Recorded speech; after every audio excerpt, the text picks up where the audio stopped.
Bwana Yesu asifiwe. Bwana asifiwe. Basi nataka tuingie katika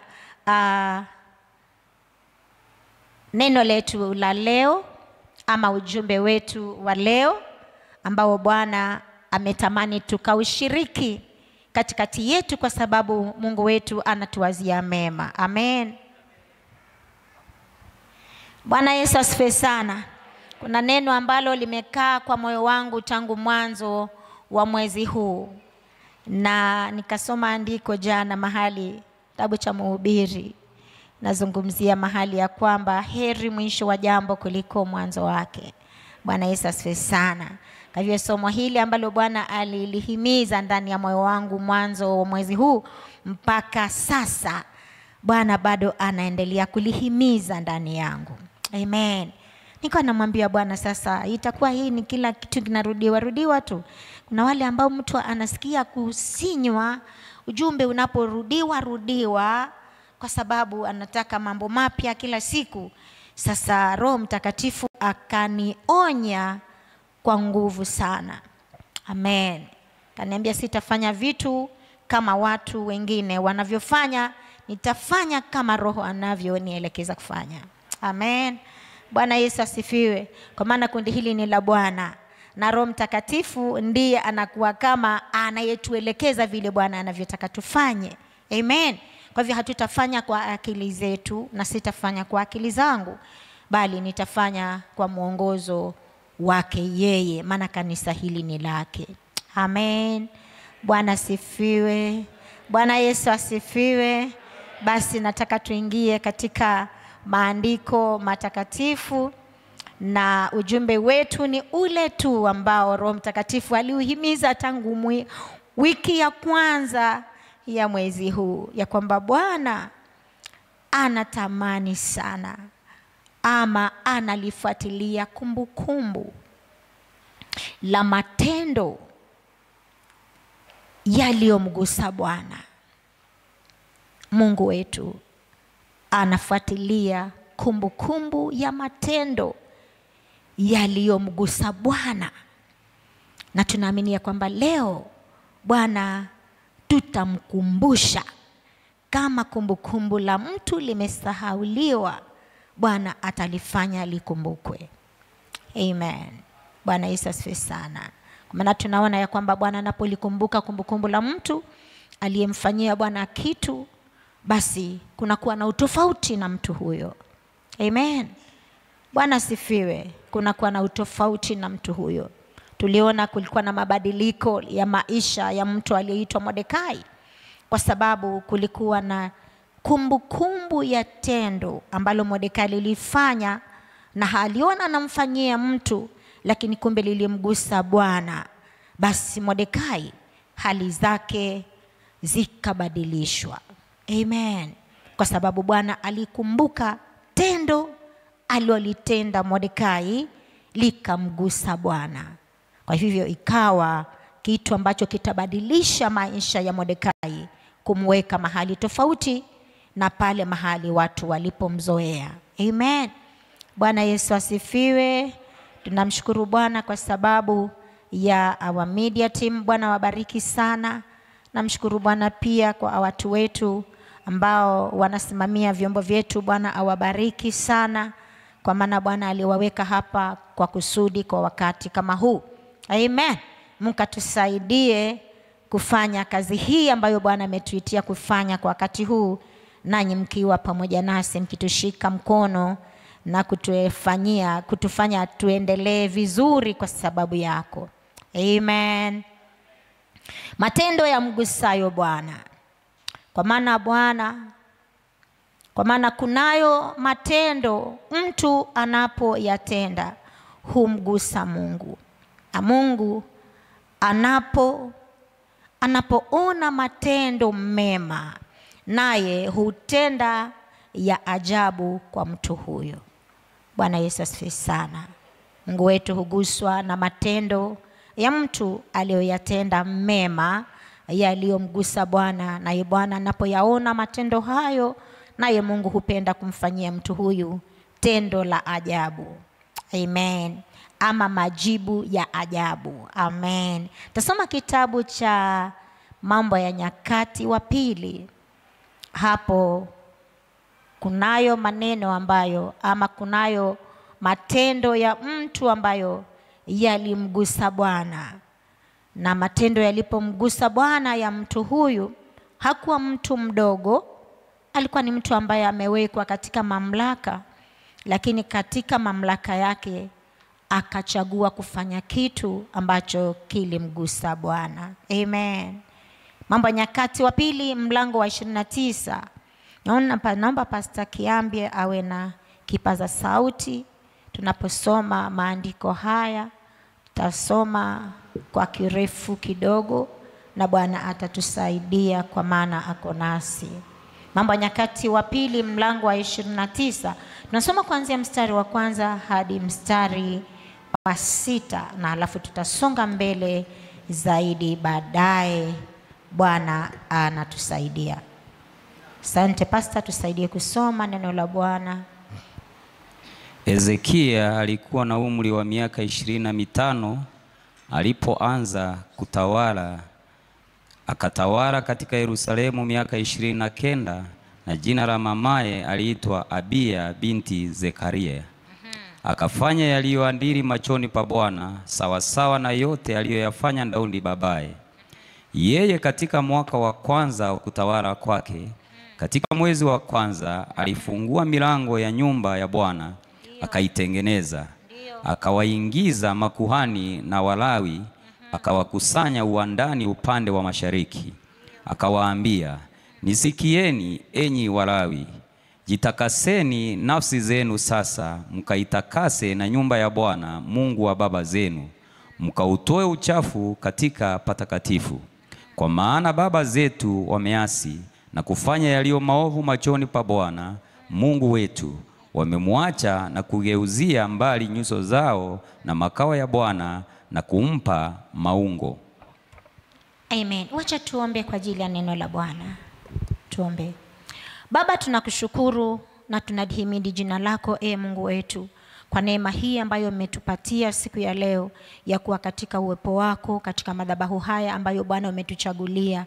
Tunakupenda Bwana, tunakusujudia. Asante kwa ajili ya neno hili ambalo umeendelea kulihimiza moyoni mwangu. Ninaamini ya kwamba Bwana unakusudi na neno hili. Asante Bwana kwa sababu umelileta kwetu kwa wakati unaofaa na kwa watu ambao Bwana umewakubalia. Nakushukuru Bwana kwa maana umenipa hii nafasi nikaweze kunena neno lako mbele ya watu hawa ambao Bwana umejinunulia mwenyewe kwa damu yako. Ninaomba Bwana uwepo wako unaendelea kuwa nasi mahali hapa katika jina la Yesu. Roho wako mwema ambaye hulifuatilia neno lako, huliandama na kulifunua ndani ya maisha yetu ili likapate kuyafanya yale ambayo umeyakusudia kwetu katika jina la Yesu. Roho wa Mungu unaileta ufahamu ndani yetu, ukaingie ndani ya kila mmoja wetu, akayafahamu maneno haya, akalifahamu neno hili kama wewe Mungu ulivyokusudia. Ndipo Bwana ukajipatia yule mtu ambaye utaweka alama katika maisha yake mfalme, kwa maana anapoyaona matendo unayoyatenda Bwana utatia shauku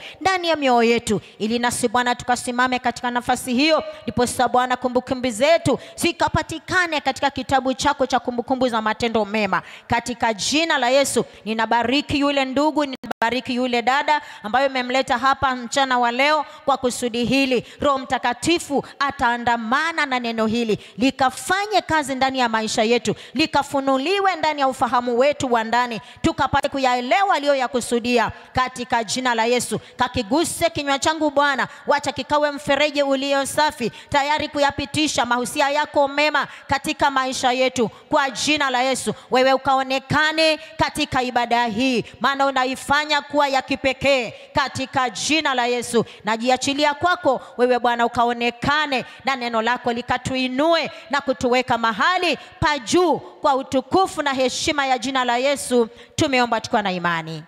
Amen. Shangilia Bwana Yesu kwa makofi na vigelegele kwa Bwana Yesu. Amen. Bwana Yesu asifiwe. Bwana asifiwe.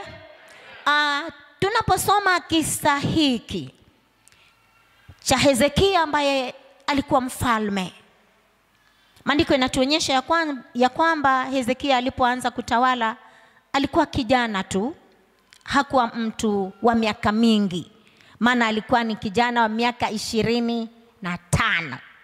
Amen. Bwana Yesu asifiwe sana. Unajua unapowekwa katika ufalme ni saa ile baba ya ama mfalme, the king, akiondoka anachukuliwa mwanawe hata kama ni mdogo awekwe katika hicho kiti. Ndivyo ilivyo katika ufalme. Ndivyo inavyotenda kazi katika nchi za kifalme zinazoongozwa na ufalme. Bwana Yesu asifiwe sana. Na tunaona hapa Hezekia akichukua nafasi ya kuongoza ama ya uongozi. Alikuwa ni kijana tu, lakini tunaona ya kwamba kuna vitu ambavyo Hezekia alivifanya ambavyo baba yake hakuvifanya. Bwana Yesu asifiwe sana. Baba yake alifanya vitu tofauti. Na huyu kijana ambaye ni mfalme kwa wakati huo, alipoingia katika mamlaka, maandiko yanatuonyesha ya kwamba alifanya vitu tofauti. Kwa maana baba yake alidharau makuhani, akadharau Walawi, watu ambao walikuwa kihudumu madhabahuni. Baba yake hakuwathamini watu hawa. Bwana Yesu asifiwe. Lakini Hezekia alipochukua uongozi ama mamlaka ya kuongoza, maandiko yanatuonyesha ya kwamba akawatafuta makuhani na Walawi. Amen. Na akaanza kuwatia moyo. Bwana Yesu asifiwe sana. Akawaambia, jikusanyeni, jitakaseni. Aliwakusanya alafu akawaambia, jitakaseni. Amen. Kwa sababu gani? Ninyi ndimo mmewekwa ili mkaifanye safi nyumba ya Bwana, mkaitakase nyumba ya Bwana, na mahali pa juu patakatifu pa ibada pafanywe safi na makuhani na Walawi. Bwana Yesu asifiwe. Bwana asifiwe. Akawakusanya, akawatia moyo na akawaambia, ile kazi mnayostahili kufanya, mliokuwa mumeitiwa kuifanya, hiyo ndiyo mtaifanya wakati ambapo niko katika mamlaka haya. Bwana Yesu asifiwe sana. Na tunaona ya kwamba maandiko inaeleza ya kwamba akawaweka mahali pamoja, akawakusanya mahali uwandani, akawatia moyo na akawaambia hiyo kazi ambayo wanastahili kuifanya wakaifanye kwa bidii. Maana yeye ametambua kazi yao. Anatambua watu hawa ni wa kusudi la Mungu, kukaa katika madhabahu, kuyafanya safi madhabahu, ili kwamba Mungu wetu akapate kurudia tena nchi yetu. Bwana Yesu asifiwe sana. Kwa hivyo akafanya watu hawa wajisikie kumbe tunakubalika tena. Amen. Na akawaambia ya kwamba baba zetu ambao walikuwa wamegeuka mbali, wakaigeukia miungu mingine, wakamuondokea Mungu ama kaiacha mbali madhabahu ya Mungu wa kweli, wakaigeukia miungu mingine. Sasa ili ya kwamba Mungu wetu asiendelee kuona hasira kwa nchi yetu, ni lazima nyinyi mkasimame kwa nafasi zenu, mkaitakase nyumba ya Bwana ikawe safi. Amen. Bwana Yesu asifiwe sana. Hayo ni matendo ambayo Hezekia aliyafanya ambayo baba yake hakuyafanya. Bwana Yesu asifiwe sana. Bwana asifiwe. Hebu tuangalie tena mistari mingine hapo mbele. Alifanya nini baada ya kusafisha ama ya kuwaita watumishi kuisafisha nyumba ya Bwana? Ni kitu gani kiliendelea zaidi? Kwa maana ni lazima kunapotakaswa kufanyike mambo zaidi. Bwana Yesu asifiwe sana. Tunasoma kuanzia mstari wa 16 hadi wa 17. Hapo tuone ni vitu gani viliendelea kufanyika katika mji huu kwa muongozo wa mfalme Hezekia kijana. Mstari wa 16 pasta, tutasoma hadi 17, alafu tutasonga tena mbele baadaye Bwana anapotusaidia. Nao makuhani wakaingia nyumbani mwa Bwana katika mahali pa ndani ili waisafishe, wakatoa uchafu wote waliouona hekaluni mwa Bwana, wakautupa nje uani mwa nyumba ya Bwana. Walawi wakautoa ili wauchukue nje mpaka kijito cha Kidroni, Basi wakaanza kutakasa siku ya kwanza ya mwezi wa kwanza, hata siku ya 8 ya mwezi wakafika katika ukumbi wa Bwana. Wakaitakasa nyumba ya Bwana katika muda wa siku 8. Wakamaliza siku ya 16 ya mwezi wa kwanza. Amen. Kazi hii haikuwa ndogo. Bwana Yesu asifiwe. Haikuwa kazi chache. Amen. Ilitaka muda ya kwamba kuwe na utakaso zaidi. Kwa maana alijua ya kwamba unapotakasa nyumba ya Bwana, kufanya usafi. Na walipoendelea kufanya huo usafi, tunaona hawa makuhani walifanya kuanzia siku ya kwanza kwa huo mwezi. Bwana Yesu asifiwe. Aliona ya kwamba hawezi kufanya vitu zaidi viendelee kama nyumba ya Bwana iko vile ambavyo imechafuliwa. Amen. Ya kwamba makuhani hawatambuliwi. Na ilipokuwa ya kwamba baba yake amedharau mahali pa ibada na makuhani, hata kulikuwa na vyombo ambavyo hutumika katika nyumba ya ibada vilikuwa vimetolewa. Bwana Yesu asifiwe sana. Lakini wakati ambapo amewatia moyo makuhani na Walawi, wakaifanya hiyo kazi ya utakaso siku baada ya ingine, siku ya kwanza, siku ya pili, siku mpaka zikafika 8, ikaendelea mpaka siku ya 16. Hizo ni siku nyingi. Bwana Yesu asifiwe sana. Lakini anajua nini? Anawaza nini moyoni mwake? Lazima nikuwe na utakaso katika nyumba ya Bwana, ili ya kwamba Mungu wetu asiendelee kuweka hasira na mji wetu. Amen. Na iwapo makuhani wa Bwana wameshika nafasi zao za kufanya utakaso katika nyumba ya Bwana, bila shaka Bwana ataondolea mbali hasira yake. Amen. Na anapoondolea mbali hasira yake, atatusikiliza tunapofanya ibada zetu tena mahali pale ambapo Bwana alituchagulia. Bwana Yesu asifiwe. Hiyo ni kazi ambayo moyo wa Hezekia, tunaona alifanya jambo hilo. Kwa sababu gani? Hezekia alimpenda Mungu kwanza.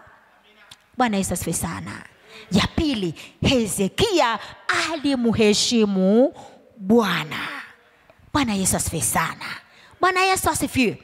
Kumbe mtu hawezi kufanya hivi vitu vyote kwa ajili ya Bwana, kwa ajili ya patakatifu pa Bwana, kama hampendi Mungu na hamheshimu Mungu. Amen. Na huyu tunaona ya kwamba hata kama amezaliwa, amekuzwa na mfalme ambaye alikuwa ameshiba mamlaka mpaka na dharau makuhani. Amen. Lakini ndani yake kulikuwa na hofu ya Mungu mfalme Hezekia. Bwana Yesu asifiwe sana. Akamheshimu Mungu, akampenda Mungu, na akajitahidi aone ya kwamba mahali pa ibada za Mungu wa Israeli, Mungu wa kweli, pamefanywa usafi kama inavyotakikana. Bwana Yesu asifiwe sana. Ili akapata kumwililia Bwana, ama anapopenda kuzifanya ibada ziwe tena more active kuliko hapo zamani, ni lazima madhabahu iwe safi, nyumba ya Bwana iwe safi, wanaohudumu madhabahuni au watunze vizuri.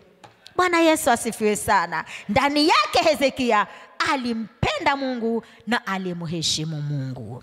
Bwana Yesu asifiwe. Kwa hivyo iwapo tunamtumikia Mungu, ama tunapenda kufanya huduma mbele za Mungu, ama katika nyumba ya Bwana, ni lazima vitu hivi vijengeke ndani ya maisha yetu. Amen.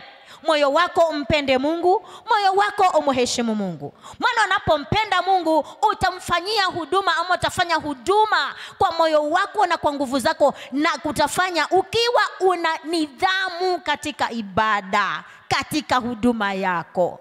Amen. Bwana Yesu asifiwe. Tuangalie tena mistari mingine hapo chini.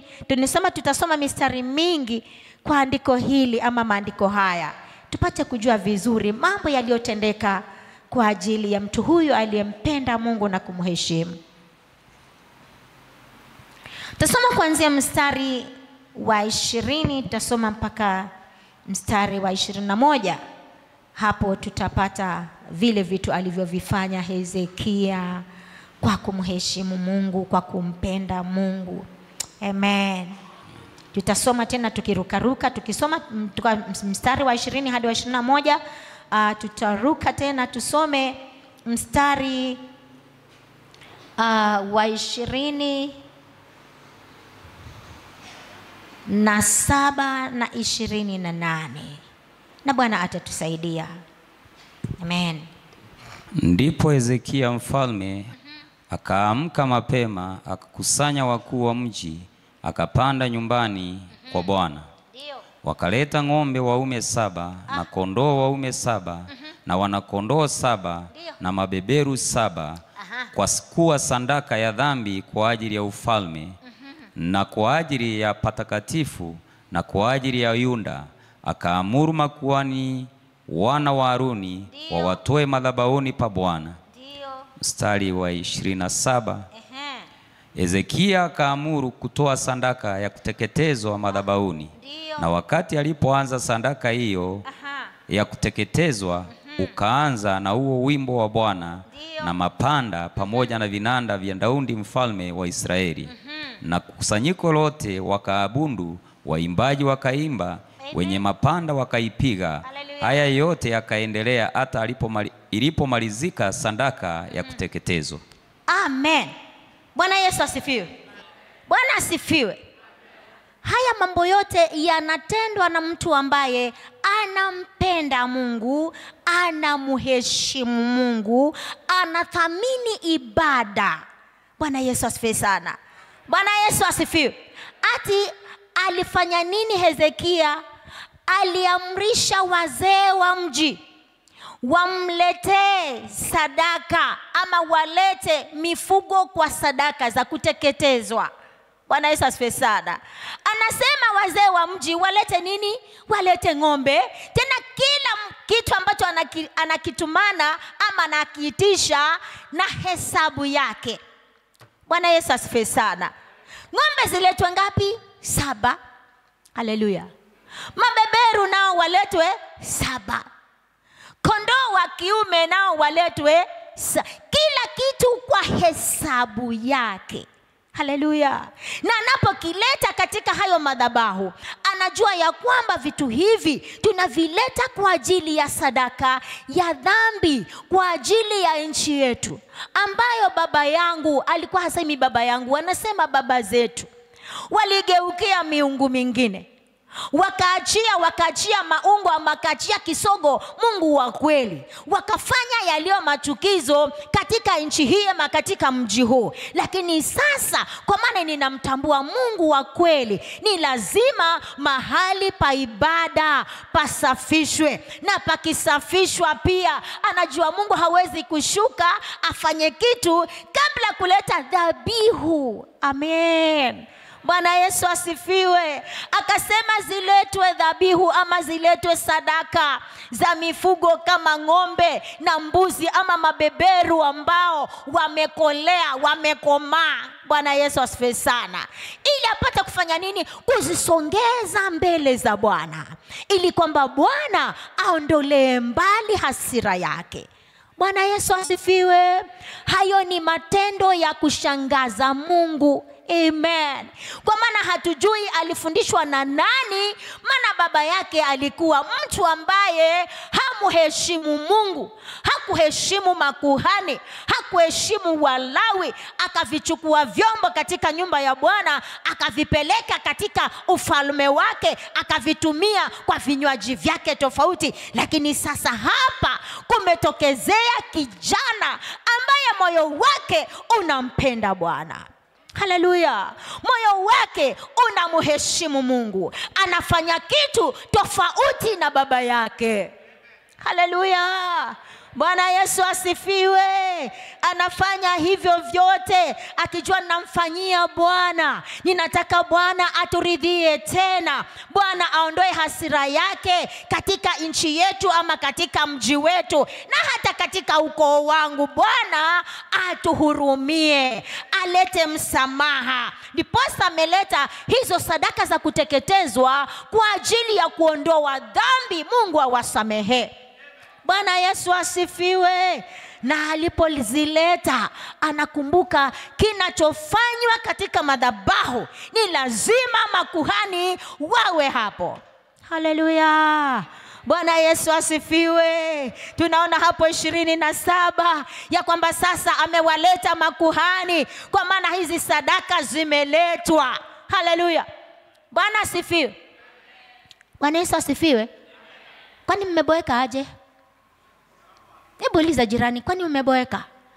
Ama naona reverend atakwambia na wewe ulete ng'ombe 7. Hapana. Bwana Yesu asifiwe sana. Roho wa Mungu akikuonyesha mahali pako kwa kumtumikia Bwana, kwa kumwabudu Bwana, kwa nafasi yoyote ile ambayo Roho atakuambia, sitakuambia mimi. Haleluya. Lakini iwapo nataka kumbukumbu zako ziwekwe mahali, siku moja zisomwe. Haleluya. Si uko juu jamani, kuna kitabu ambacho Mungu anakiweka cha kumbukumbu ya matendo. Bwana Yesu asifiwe. Si kuna kitabu cha kumbukumbu la matendo ya mitume. Sasa si Mungu bado anaandika hata kumbukumbu hata saa hii. Hata Mungu akiona kile unachokitenda, kile ambacho umekitenda ama ambacho unanuia kukitenda, bado anayeandika kumbukumbu, bado anaandika. Amen.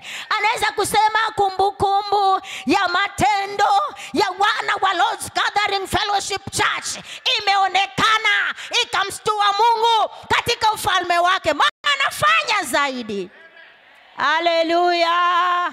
Bwana asifiwe. Basi tunaona Hezekia amewaita makuhani mahali ambapo pamejengwa madhabahu, mahali pasafi. Amen. Haleluya. Bwana Yesu asifiwe. Na anapofanya hivi anajua ya kwamba hii ni ibada kwa Mungu wetu. Amen. Tunapoleta dhabihu hizi mbele za Mungu wetu, amen, zinapowekwa madhabahuni, na ikiwa moto wa kuteketeza upo unaendelea kuteketeza dhabihu hizi, na maandiko inasema na huo wimbo wa Bwana ukaanza. Kumbe katika ibada, haleluya, Bwana Yesu asifiwe, Mungu anafurahia watu wanaleta dhabihu zao kwa Bwana. Na kumbe anapoleta dhabihu zao kwa Bwana, hawaji kama wamenuna. Wanakuja ikiwa kuna wimbo mioyoni mwao kwa ajili ya ibada ya Mungu wao. Wanajua hii ni ibada kwa Mungu wetu. Tunapoleta dhabihu zetu za kuteketezwa kwa Bwana, kuna wimbo ndani ya mtu ambaye anapenda kufanya hivyo kwa ajili ya Mungu wake. Na anapofanya hivyo, ati wimbo wa Bwana ulipoanza, wimbo wa Bwana unapoanza, Bwana hata sita kuzipokea dhabihu za mtu. Na anapozipokea ibada na dhabihu za mtu, basi kumbukumbu inaandikwa. Na inapoandikwa, Bwana anatafuta aliyesababisha wimbo huu ambao umeanzwa. Malaika wa mbingu wanaimba pamoja na wanaofanya ibada. Mbingu ikatingisika. Mbingu ilipotingisika jameni, kukatokea vitu ambavyo havikuwa vya kawaida. Maana kuna dhabihu imeletwa na kuna wimbo unaimbwa katika madhabahu hayo yaliyotakaswa kwa kusudi hilo. Shangilia Bwana Yesu kwa makofi. Haleluya. Bwana Yesu asifiwe. Mungu wetu anafurahia ibada. Mungu wetu anafurahia mtu ambaye amefanya jambo la kumgusa Bwana lisilokuwa la kawaida, ili mbingu iachilie baraka, iachilie matendo ya kipekee, iachilie ukombozi wa kipekee, iachilie uponyaji wa kipekee kwa mtu huyo ambaye amefanya matendo ya kumgusa Bwana. Shangilia Bwana Yesu kwa makofi na vigelegele kwa Bwana. Haleluya. Haleluya. Ni wapo mtu huyo leo Bwana anamuona yuko katikati yetu. Haleluya. Bwana atamshangaza kabla ya huu mwaka kuisha. Bwana atamshangaza mtu huyo ambaye humjia Bwana kwa moyo wa kupenda na dhabihu za Bwana, na moyo wake ulio na sifa ya ibada ndani yake. Wimbo wa sifa unaposikika mbele za Bwana, mbingu inaachilia baraka, inaachilia uponyaji, inaachilia maendeleo, inaachilia mtu huyu kuinuliwa ngazi nyingine. Shangilia Bwana Yesu kwa makofi. Haleluya, haleluya. Bwana asifiwe. Bwana Yesu asifiwe. Jameni, matendo ya mgusayo Bwana yamenishangaza sana. Amen. Bwana asifiwe sana. Alipofanya hivyo Hezekia, amen, miaka ikapita, ikasonga mbele, miaka mingine ikaja. Bwana Yesu asifiwe sana. Naposoma kitabu cha Isaya katika milango ile ambayo tumezoea kuisoma na hatutasoma saa hii, nakutajia tu. Bwana Yesu asifiwe. Ilifika wakati ule Hezekia ati akaugua. Kwa ile mlango wa Isaya 38 nafikiri, hapa ambapo Isaya akaugua katika hatari ya kufa. Halafu huyu Hezekia aliugua, na Isaya nabii akatumwa aenda mwambie, tengeneza mambo ya nyumba yako Bwana, maana hautapona. Bwana Yesu asifiwe. Bwana Yesu asifiwe. Maandiko yanatuambia ya kwamba huyu Hezekia hakuteta na nabii. Bwana asifiwe sana. Bwana Yesu asifiwe. Hakuteta na nabii. Aligeuza uso wake. Asante sana kwa media team jameni, waleta taarifa maandiko hapo juu. Bwana asifiwe. Bwana Yesu asifiwe. Ati Hezekia akafanya nini? Akageuza uso wake ukutani, maana ameambiwa uyatengeneze mambo ya nyumbani mwako maana utakufa. Amen. Na Isaya akageuka akaenda zake, maana ameleta tayari habari aliyotumwa na Bwana. Amen. Haleluya. Lakini maandiko yanatuonyesha kwamba Hezekia, amen, akageuza kuelekeza uso wake ukutani. Akasema nini? Akamwomba Bwana akisema, Bwana kumbuka. Haya, hata hakuongea mambo mengi, aliongea mambo machache ya kwamba Bwana kumbuka jinsi nilivyotembea. Bwana kumbuka jinsi nilivyotembea mbele zako. Amen. Kwa haki nilitembea nikiwa ninakuheshimu wewe Bwana. Kumbuka Bwana nakusihi. Hezekia akalia sana sana. Bwana Yesu asifiwe. Matokeo, amen, yako hapo mbele, ambapo ninataka kukuambia ya kwamba matendo ni mbegu. Amen. Haleluya. Matendo ni nini? Ni mbegu. Bwana Yesu asifiwe sana. Kila tendo mwanadamu analolitenda ni mbegu. Amen. Bwana Yesu asifiwe. Na kawaida ya mbegu fanya nini? Zinamea. Amen. Bwana Yesu asifiwe. Mbegu ikipandwa inafanyaje jameni? Inamea. Na ikimea inaleta mazao ama mavuno. Haleluya. Bwana Yesu asifiwe. Kwa hivyo katika mtendaji wako mpendwa, ujue ya kwamba Mungu anahesabu ama anatazama matendo yako yawe ni mbegu. Amen. Basi ikiwa ni mbegu iliyo njema, Bwana asifiwe, utavuna mavuno mazuri.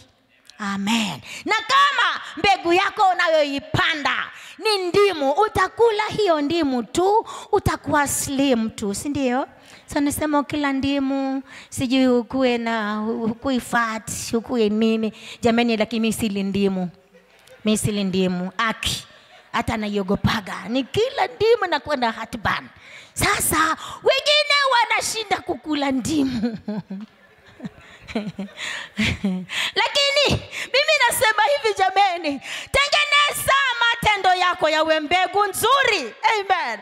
Ambapo inapokuja kuzaa iwe matunda mazuri. Amen. Upate mavuno mazuri yatakayo kufurahisha. Kwa maana mavuno unapoyavuna, watu watashangilia mavuno hayo, kwa maana ulipanda mbegu nzuri. Bwana Yesu asifiwe. Kwa hivyo matendo ya Hezekia jameni yalikuwa ni mbegu, na ikaota, na Bwana akaona anastahili kuvuna uzima. Amen. Bwana Yesu asifiwe. Hebu tuangalia hilo andiko, ni wapi ambapo inaonyesha ya kwamba matendo ni mbegu. Bwana Yesu asifiwe sana. Soma kitabu cha Zaburi 126.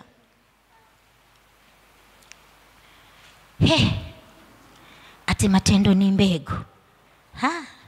Maajabu haya. Si matendo tu. Ati ni mbegu. Acha tuangalie 126, tusome mstari wa 5 na wa 6. Na Bwana atatusaidia. Na Bwana atatubariki sana. Tusaidie kusoma pasta kwa jina la Bwana. Mstari wa 5 Biblia inasema wapandao kwa machozi watavuna kwa kelele za furaha. Ndio.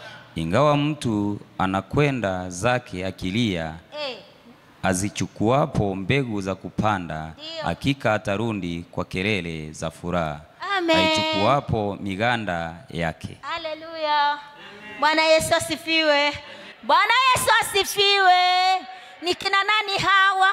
Wapandao kwa machozi alafu wavune kwa kelele za furaha. Ni wale watu ambao Bwana huwagusa wakafanya vitu wakati ambapo inasemekana uchumi ni mbaya, uchumi ya nchi. Bwana Yesu asifiwe. Lakini hao wanajitoa, wanamtumikia Bwana kwa mali zao. Hao wanajitoa muda wao kwa Bwana siku baada ya siku, akiambia kuna siku za maombi kanisani, hutamkosa kwa sababu anajua hali yake na nafasi yake kwa Bwana. Anapojipeleka kwa Bwana, hata kama analia, hata kama kuna ukame, lakini anajipeleka kwa Bwana kwa sababu anajua Bwana anaipendezwa na sadaka ya mtu anayejitoa hata akilia kwa machozi. Haleluya. Ati atavuna kwa kelele za furaha. Anarudi anapoichukua miganda yake akijaa shangwe katika kinywa chake, kwa sababu alifanya kwa ajili ya Bwana kwa wakati aliouona, na akajua huu ni wakati Bwana amenipatia kwa ajili hii nikapate kufanya kitu. Bwana akaiweke kumbukumbu yangu.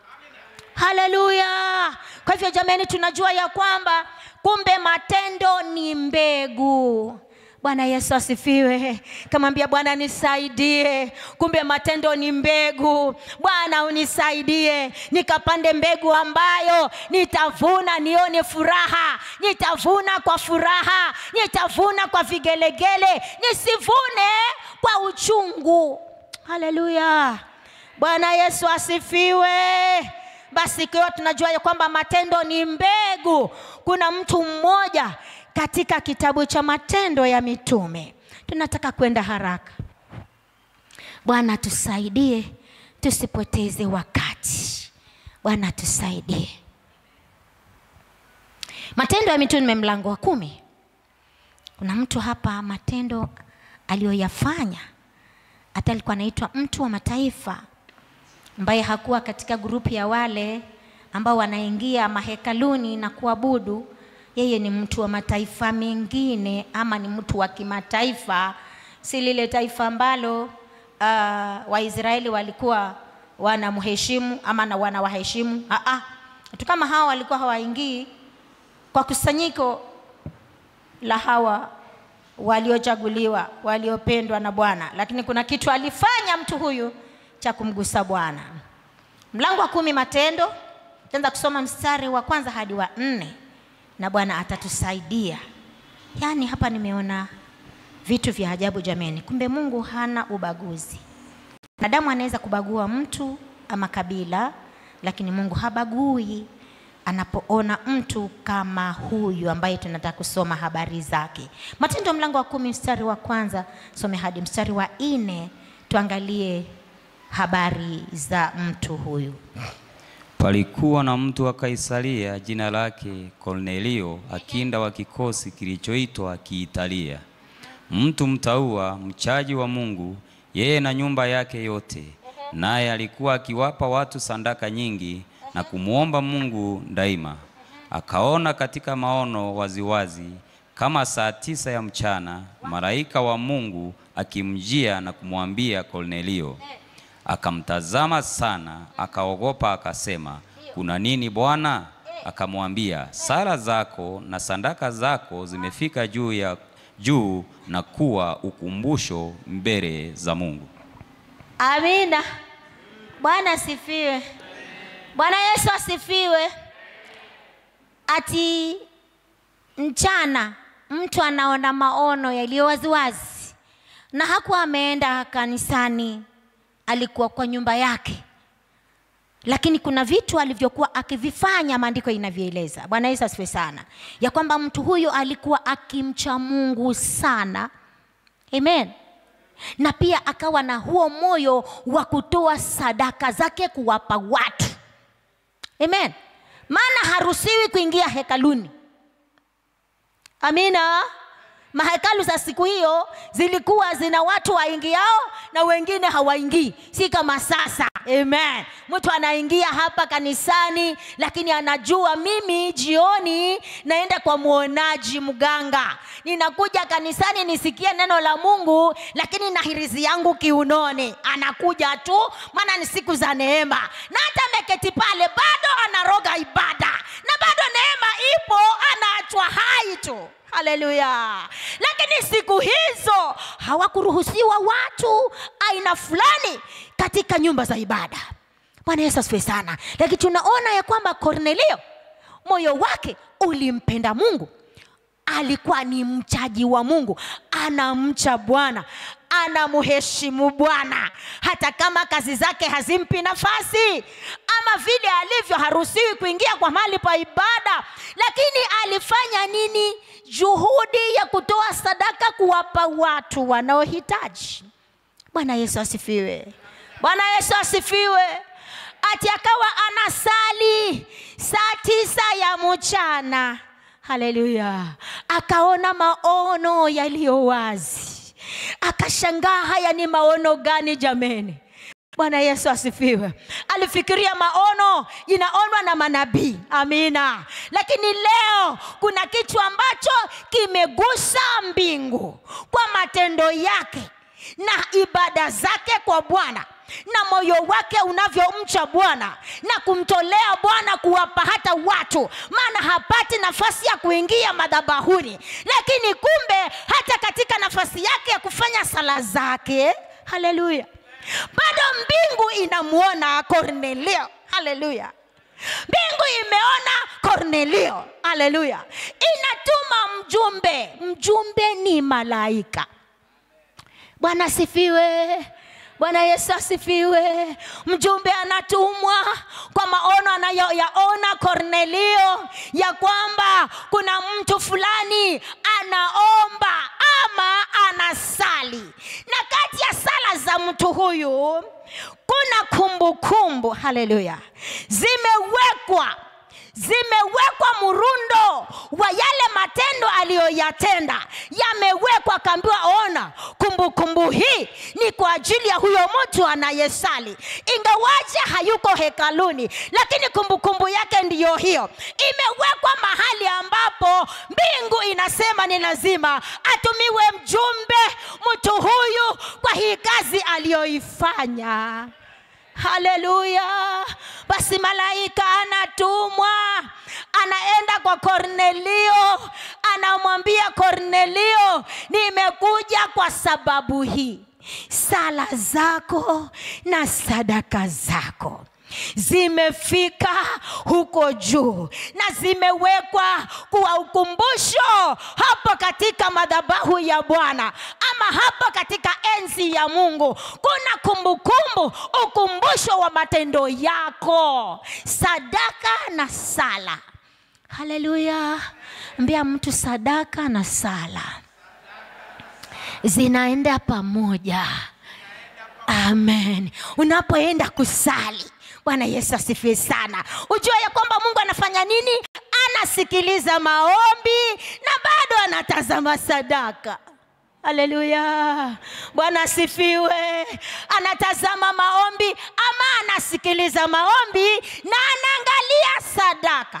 zina kumbukumbu gani, zimefanya nini. Sadaka ya huyu mtu anayesali ama anayeomba katika madhabahu mpaka pamejaa machozi na makamasi, sadaka zake ziko aje?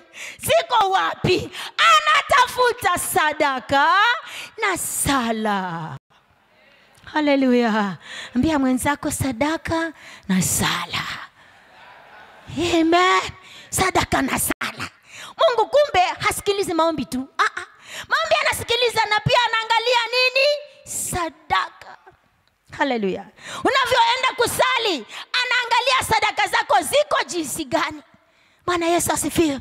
Tunaona hapa sadaka za Kornelio zikagusa Mungu, akatuma mjumbe malaika kumletea ujumbe ya kwamba maombi yako, sala zako na sadaka zako zimefika na kuwa ukumbusho katika nyumba ya Bwana.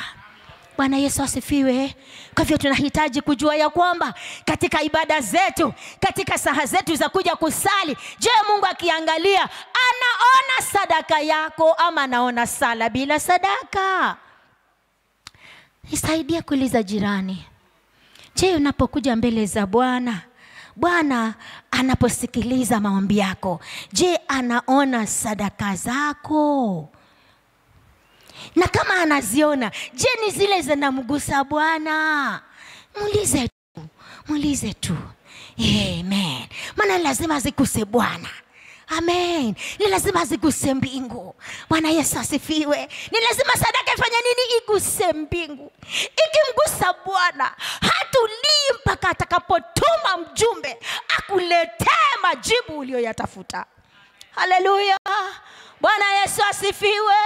Sadaka yako na sala yako inapomgusa Bwana, utumishi wako, huduma yako inapomgusa Bwana, Bwana hatatulia mpaka atume ujumbe wa kuletea majibu ama jawabu ambalo utaweka ushuhuda na litabadilisha maisha yako, maana litaweka alama tofauti na maisha yako kuliko kawaida. Shangilia Bwana Yesu kwa makofi na vigelegele kwa Bwana. Haleluya. Bwana sifiwe. Jameni, kumbe hata kama ilikuwa kabila lako halikubaliki, lakini ukiwa kuna kitu ambacho umekifanya cha kumgusa Bwana, Bwana anatuma mjumbe kwa sababu yako. Haleluya. Kwa hivyo Kornelio, jameni, akaingizwa katika nafasi ya wateule, kwa maana huyo malaika aliyemjia Kornelio alimtafuta Petro mahali alipo, akaonyeshwa kikapu kimejazwa vitu ambavyo havieleweki. Bwana Yesu asifiwe. Bwana asifiwe. Petro mahali alipokuwa akashikwa na kausingizi, akaletewa kasinema kakumshangaza. Kikapu kimejaa machura, majongo, konokono, vitu ambavyo haviliwi huko kwao na huko kwetu haviliwi pia. Lakini kuna wengine wanakula. Bwana Yesu asifiwe sana. Kama konokono, wengine wanakula, lakini huko kwetu haviliwi. Sasa Petro akaona kikapu kinashuka kutoka juu, kinaletwa karibu na yeye, kikijaribu kurudishwa, kinaletwa karibu na yeye. Halafu sauti inamwambia, Petro, Petro, chinja ule. Asema, hai, kama ni wale rafiki zangu angemwambia ni chau, ati nikule nichinje nini? Ni chura, ni majongo, kwetu hayaliwi kabisa. Bwana Yesu asifiwe. Lakini Mungu alikuwa na dili na akili yake Petro ya kubagua ya kwamba kuna makabila mengine hayafai kuingia hekaluni. Haleluya. Maana katika hayo makabila kumepatikana Kornelio amefanya kitu ambacho kimeweka kumbukumbu mbele za Bwana. Haleluya. Sasa Petro anasumbuliwa na maono yake ya kumsumbua kabisa. Hayakuwa kama ya Kornelio, inamwambia sadaka zako na sala zako zimefika. Hapa anaambiwa Petro, kikapu hicho kinachoshuka ni vyakula, chinja ule. Petro anamwambia Bwana, akitazama humo ndani ni machura na majongo na vitu vinginevyo. Bwana asifiwe sana. Bwana Yesu asifiwe. Unapofanya kitu kwa ajili ya Bwana, Bwana anafanya shughuli ambayo si ya kawaida. Haleluya. anaondoa mahali ambapo kuna watu ambao walikuwa nakutazama kama kitu kisichofaa. Amen. Wewe ni kabila gani? Unauliza kazi katika hii ofisi. Bwana Yesu asifiwe. Wewe una degree ngapi? Umekuja unatafuta hii kazi. Bwana anashughulikia hao wakati ambapo mtu amefanya kitu cha kumgusa Bwana. Haleluya. Petro anasumbuliwa na maono yake ya kwamba chinja ule. Anaposema Bwana hivi havichinjiki, na hata ukisema nile hivyo, kwetu vitu hivi hatukuli. Kiswahili cha huku kwetu Nairobi. Bwana Yesu asifiwe sana. Anamwambia basi nilivyovitakasa usiviite najisi. Ai, Bwana, hata majongoo ni chakula. Haleluya. Hata chura ni karange. Mimi si Mchinese. Haleluya. Lakini Bwana akawa anashughulikia akili ya Petro kwa ajili ya Kornelio. Shangilia Mungu wangu wewe. Haleluya. Bwana Yesu asifiwe. Jameni, Mungu anaweza kusumbua mtu fulani mahali fulani kwa ajili ya mtu ambaye amefanya jambo la kumgusa Bwana, ambaye mtu huyu hata hana jina, hata kabila lake halijulikani Kenya. Unapopenda kujieleza kwa mtu ambaye anataka akujue, unapitia kabila fulani ndipo tokezee nyuma ya hiyo, kwa maana watu hawakujui. Lakini unapofanya kitu kwa ajili ya Bwana, Bwana atashughulika na maisha yako. Bwana atakuweka mahali ambapo hakuna mjomba hawezaye kukupeleka. Bwana atakuinua mahali ambapo hakuna mtu hawezaye kukuweka, lakini ni Jehova anakuweka. Maana umefanya jambo la kumgusa Bwana, umefanya jambo ya kuitingisha mbingu, nayo mbingu itateta na anayeteta na wewe. Mbingu itashughulika na maisha yako. Kama hawakushughuliki, Bwana akiingilia kati, atakutafuta. Haleluya. Bwana Yesu asifiwe. Ukigusa Bwana kwa jambo ambalo si la kawaida, ni la kipekee, Bwana anakushughulikia. Mwingine ashangae, uliingiaje hapo? Haleluya. Na ulipataje hii job? Na Godfather wako alikuwa nani? Na hata kama ni nani, ulipeana nini? Hakuna kitu ulipeana, lakini ulifanya kitu cha kumgusa Bwana. Unapofanya kitu cha kumgusa Bwana, Bwana anashughulika na maisha yako. Shangilia Bwana Yesu kwa makofi na vigelegele. Haleluya, haleluya. Mbingu huguswa, mbingu hutingishwa na matendo ya mtu ambaye anafanya kwa ajili ya Bwana, yanayomfanya anatoa ama anafanya hata kwa kulia. Bwana anataka kumtuza mtu huyu kwa furaha na kushangiliwa. Watu wamuinamie mtu ambaye alikuwa watu wanamuona bure, lakini aonekane aliyeinuliwa na Bwana kwa ajili ya tendo lililomgusa Bwana. Haleluya. Bwana Yesu asifiwe. Basi sasa wewe unaweza. Bwana Yesu asifiwe sana. Sema mimi ninaweza. Amen. Pamoja na Bwana ninaweza. Haleluya. Bwana akiwa ndani yangu, Roho wa Mungu akiwa ndani yangu, atanisaidia ili aniweke mahali pa juu, aniweke mahali ambapo si binadamu awezaye kuniweka, kwa maana ninafanya ama nitafanya kitu kinachoweza kugusa mbingu. Maana mbingu inapoguswa na matendo ya mteule, mbingu ni lazima ilete majibu ya kushangaza. Haleluya. Mavuno ya matendo ya mgusayo Bwana. Amen. Mavuno ya matendo ya mgusayo Bwana. Kila tendo atendalo mwanadamu linalomgusa Bwana, Bwana hurudisha kwa majibu ya kumshangaza mtu huyo. Amen. Bwana Yesu asifiwe. Bwana Yesu asifiwe. Kila tendo ambalo mwanadamu analitenda linapomgusa Bwana, Bwana atarudisha majibu kwa mtu huyo, atarudisha majibu ya kumshangaza mtu huyo kama Kornelio. Bwana Yesu asifiwe sana. Akaona Petro amekuja, amwambia nimetumwa na Bwana, nimetumwa na Yesu ili nije nikuwekee mikono uwe mmoja kwa wateule. Kwa sababu gani? Amefanya kitu cha kumgusa Bwana ambacho hakikuguswa na wale walioitwa wateule kwanza. Bwana Yesu asifiwe sana. Haleluya. Bwana asifiwe. Unaweza hata wewe, Bwana kinapokujulisha kitu cha kufanya, Bwana anaangalia, anatarajia ukafanye kitu cha kumgusa Bwana, ili Bwana naye afanye matendo ya kukushangaza hata kupita ya Kornelio. Amen. Bwana asifiwe. Kumbe Bwana anaweza kutuma hata malaika kwa ajili ya mtu kama huyo. Si Bwana atume malaika kwa ajili ya mtu kama huyo, kama yuko hapa. Haleluya.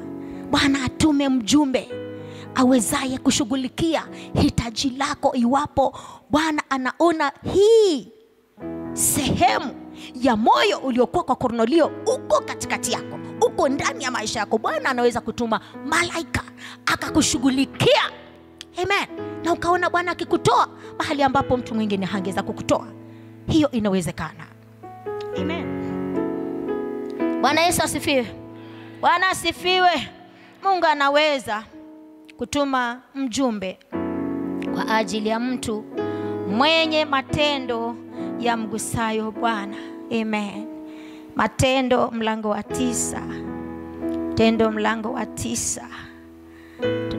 Tunasoma mstari wa 36 na 37. Matendo mlango wa 9. Hapo kuna mtu mwingine anaitwa mwanafunzi. Bwana Yesu asifiwe sana. Anaitwa nani? Mwanafunzi. Haitwi deacon, haitwi asha, haitwi deaconess, haitwi elder. Haleluya. Haitwi pasi, haitwi pastor, haitwi reverend. Amen. Anaitwa mwanafunzi. Bwana Yesu asifiwe. Aliitwa mwanafunzi huyu, lakini kuna kitu ambacho alikifanya. Bwana Yesu asifiwe. Hebu tusome matendo ya huyu mwanafunzi yalikuwa jinsi gani jameni. Na mwanafunzi mmoja alikuwako Yafa, jina lake Tabitha, tafsiri yake ni Dorkasi, yani paa. Mwanamke huyu alikuwa amejaa matendo mema na sadaka alizozitoa. Ikawa siku zile akaugua akafa. Hata walipokwisha kumuosha wakamweka orofani. Hebu tuachie hapo tu kwanza. Bwana Yesu asifiwe. Bwana asifiwe. Tunataka tujue hayo matendo tumeyaona. Alikuwa amejaa nini? Matendo mema na nini? Na sadaka alizozitoa.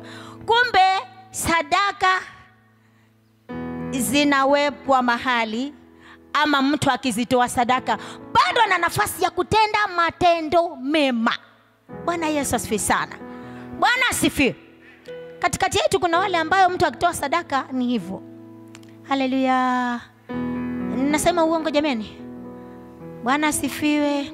Mtu akiwa anatoa sadaka yake ni hivyo. Matendo mengine wengine wafanye, kwa maana yeye tayari amefanya nafasi yake ya kutoa sadaka kubwa. Bwana asifiwe. Lakini tunaona hapa yamenakiliwa matendo na sadaka. Bwana Yesu asifiwe. Ati mtu huyu mwanamke mwanafunzi aliyeitwa Dorkasi. Amen. Bwana Yesu asifiwe. Alijaa matendo mema. Alafu na sadaka nazo alikuwa anatoa sadaka.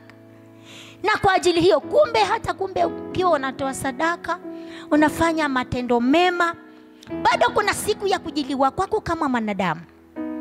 Haleluya. Kuna siku ya dhiki yako inakujiaga tu kwa sababu wewe ni mwanadamu. Basi ilipomjia siku yake Dorcas. Amen. Ilipomjia siku yake akaugua. Maandiko yanasema akaugua na akafanya nini? Akafa. Wakamwosha, wakamweka orofani. Sasa matokeo endo some wewe mwenyewe uko mbele. Bwana Yesu asifiwe. Lakini nataka ujue tu ya kwamba kulikuwa na mwanafunzi aliyeitwa Dorcas katika kanisa la mitume, aliyejaa matendo mema na sadaka alizozitoa. Haleluya. Bwana Yesu asifiwe.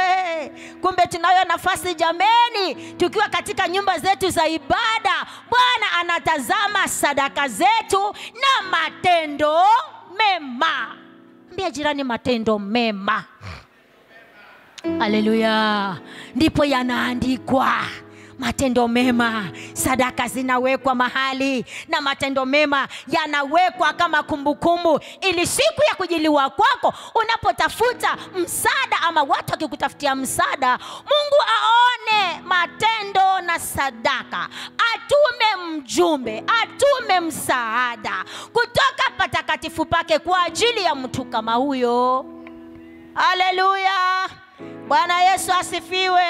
Kwa hivyo ni vyema jameni, katika maisha yetu ya Kikristo kama wana wa Mungu, wapendwa, wakubwa kwa wadogo, tunaompenda Yesu, tunahitajika kila siku umwambie Bwana akusaidie. Unapokuja katika nyumba ya kumwabudu Bwana, Bwana anatazama matendo na sadaka.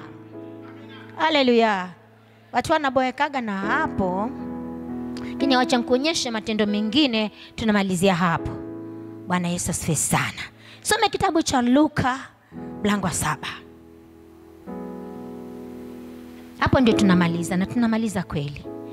Si ile ninasema namaliza alafu naanza. Hapana, tunamalizia hapo kwa Luka mlango wa 7. Some mstari wa 2 hadi wa 5.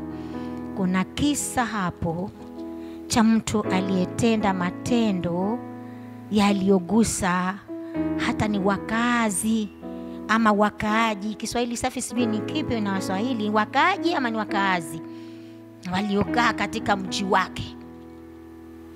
Bwana Yesu asifiwe. Soma kwanza mstari wa 2 Pastor. Luka 7 mstari wa 2 hadi mstari wa 5. Hapa kuna shuhuda. Hii inaita ushuhuda wa mtu huyu ambao ulikuwa unaletwa kwa Yesu. Kando na shida yake, lakini kunaletwa shuhuda. Tusaidie kusoma Pastor kwa jina la Bwana. Na mtumwa wake akinda mmoja alikuwa hawezi, karibu na kufa, naye ni mtu aliyempenda sana. Aliposikia habari za Yesu, alituma wazee wa Wayahudi kwake kumuomba aje amponye mtumwa wake.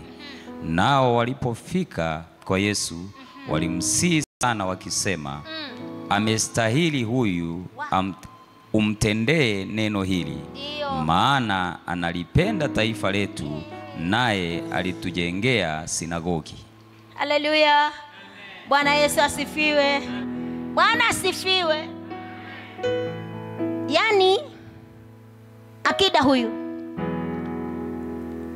amesikia habari za Yesu kwamba anaponya watu magonjwa yao, naye ana mtumwa wake mwaminifu ambaye ni mgonjwa sana. Maandiko yanasema alikuwa ugonjwa, alikuwa karibu na kufa. Kwa hivyo anatuma wazee wa kijiji chao, sijui ama ni wa mji wao, ambao inaitwa hapa wazee wa Wayahudi.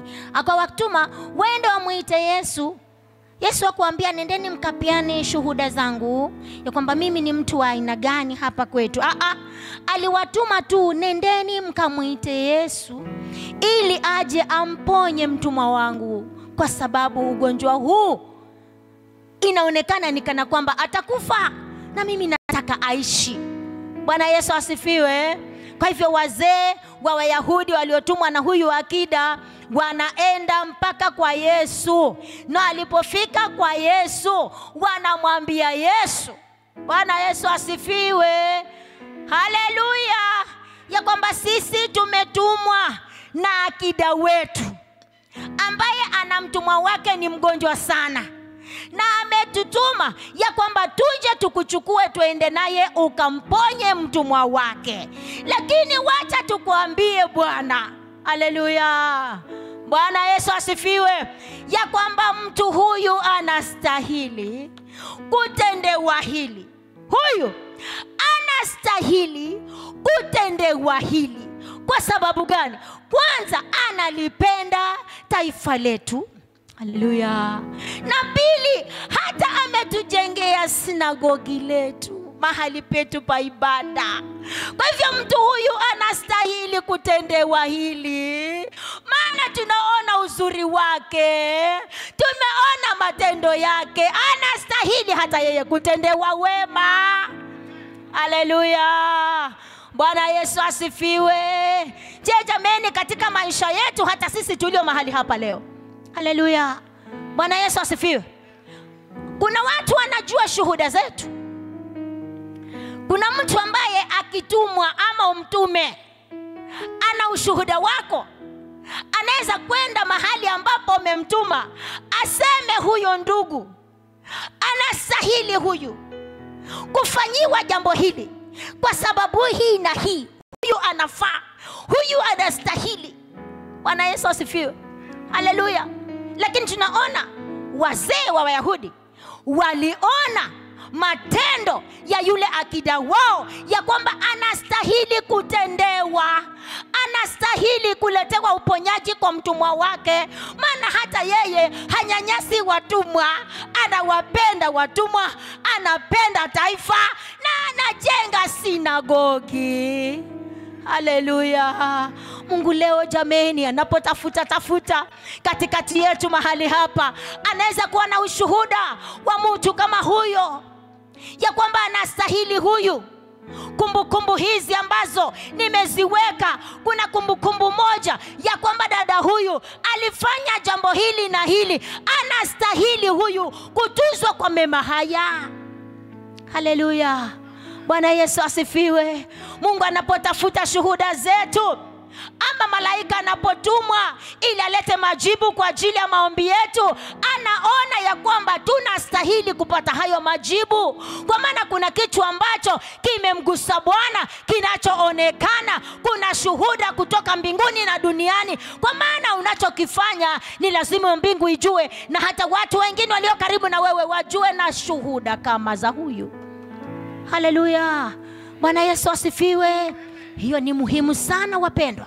Iwapo Bwana anaziangalia kumbukumbu za watu waliomtendea Bwana kazi, anapotafuta apate mtu ambaye kuna kitu amekifanya ambacho kimeweka kumbukumbu, ambacho kimemgusa Bwana. Na hata kuna wale ambao wanasema anastahili huyu kwa sababu yale mambo unayoyafanya ama ulioyafanya yamemgusa Bwana na yamegusa wengine katikati yako. Haleluya. Hiyo Bwana hata sita kuleta majibu yako. Bwana hata sita kuzifanya kumbukumbu zako kuwa machoni pake, na hatimaye alete mjumbe anayeleta majibu ya kushangaza kama ya Kornelio. Kwa maana matendo yako yamefika mbinguni, yamekuwa na kumbukumbu ambazo Bwana anataka alete majibu ya kukushangaza wewe. Bwana Yesu asifiwe. Inawezekana. Haleluya. Inawezekana.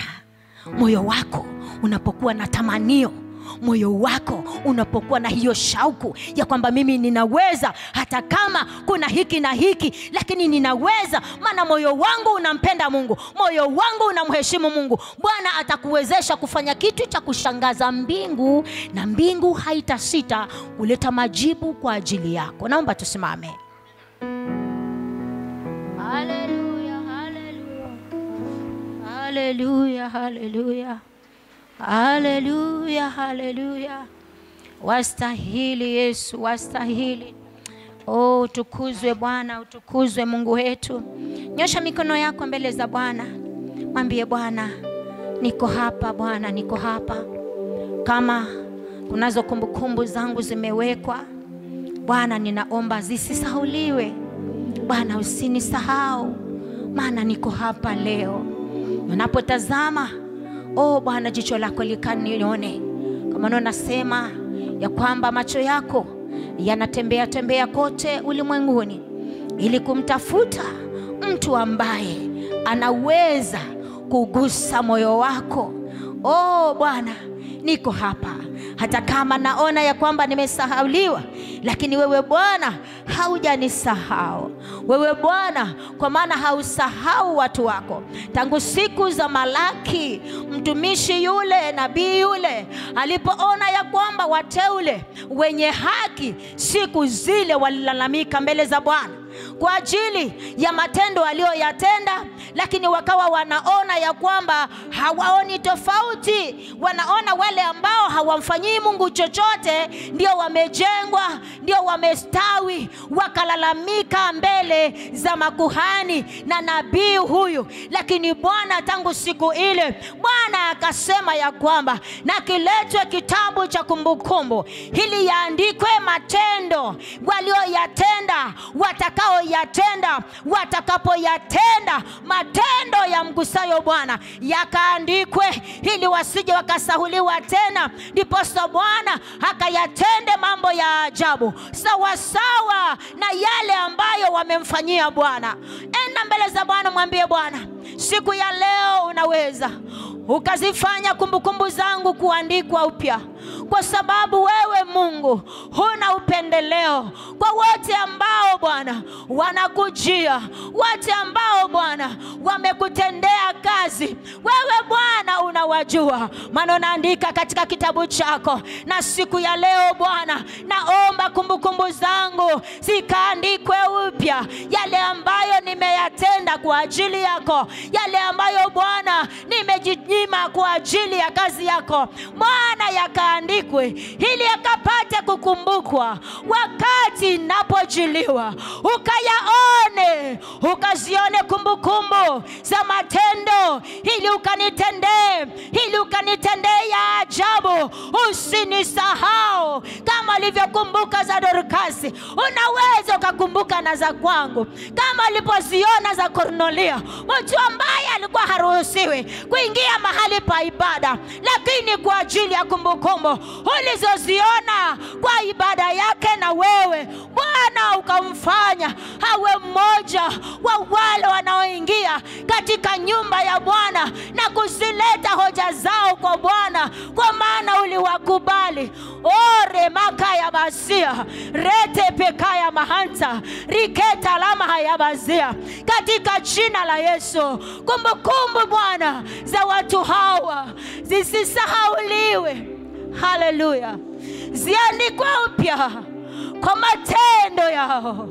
Lore bekabazaya, matendo aliyoyatenda kwa ajili yako, juhudi walizozifanya kwa mwaka huu kwako, wasisahauliwe Bwana, wakajibiwe kwa matendo ya ajabu, wakapata majibu ambayo malaika atatuma kutoka juu, alete majibu yao, alete wokovu wao, alete uponyaji wao, alete kuinuliwa kwao, achilie kibali kwao katika jina la Yesu.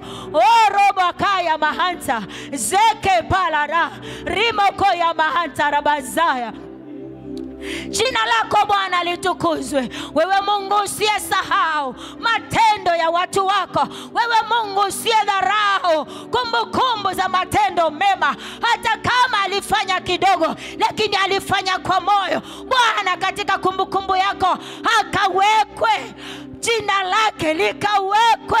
Limbo kaya mahanta, rebebo konta rabazaya, asisahauliwe.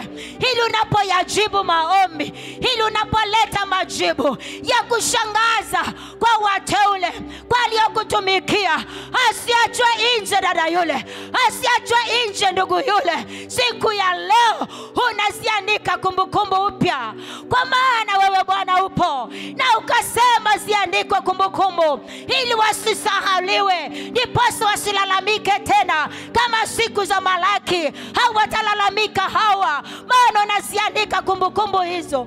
Orobakaya mahantaraba, remebokonta la rabazaya. Katika jina la Yesu, leo Bwana unaziandika upya.